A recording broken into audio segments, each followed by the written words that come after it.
కలలో దేవుడు కనిపిస్తే దాని అర్థమేంటో తెలుసా? ఒక చిన్న గ్రామంలో రామదాసు అనే యువకుడు ఉండేవాడు. అతను ప్రతిరోజు భగవంతుని చాలా భక్తితో పూజించేవాడు. కానీ అతని జీవితం మొత్తం కష్టాలే. ఒకరోజు రాత్రి అతనికి ఒక అద్భుతమైన కల వచ్చింది.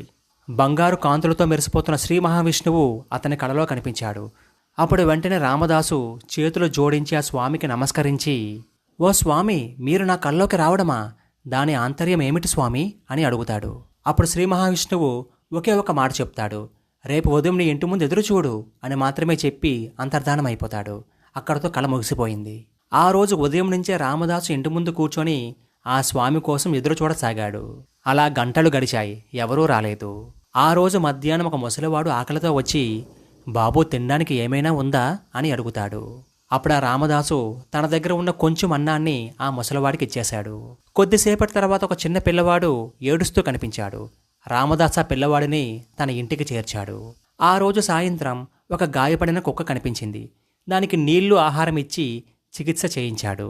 ఆ రోజు రాత్రి ఆ రామదాసు చాలా నిరాశగా, ఓ స్వామి, నువ్వు వస్తావన్నావు కానీ రాలేదు అంటూ ఏడుస్తూ నిరాశగా నిద్రపోయాడు. ఆ రోజు రాత్రి కూడా తిరిగి అదే కల. ఈసారి భగవంతుడు నవ్వుతూ ఇలా అన్నాడు, ఓ రామదాస, నేను నీ దగ్గరికి 3 సార్లు వచ్చాను. ఆకలిగా ఉన్న వృద్ధుడిగా వచ్చాను, తప్పిపోయిన పిల్లవాడిగా వచ్చాను, గాయపడిన జీవిగా వచ్చాను. ప్రతి రూపాన్ని నువ్వు నా రూపుగా భావించి నన్ను సేవించావు. కలలో నేను కనిపించడం అంటే నీ జీవితంలో దయా, ధర్మం, సేవకు అవకాశం రాబోతుందని నీకు గుర్తు చేయడమే అని భగవంతుడు చెప్తాడు.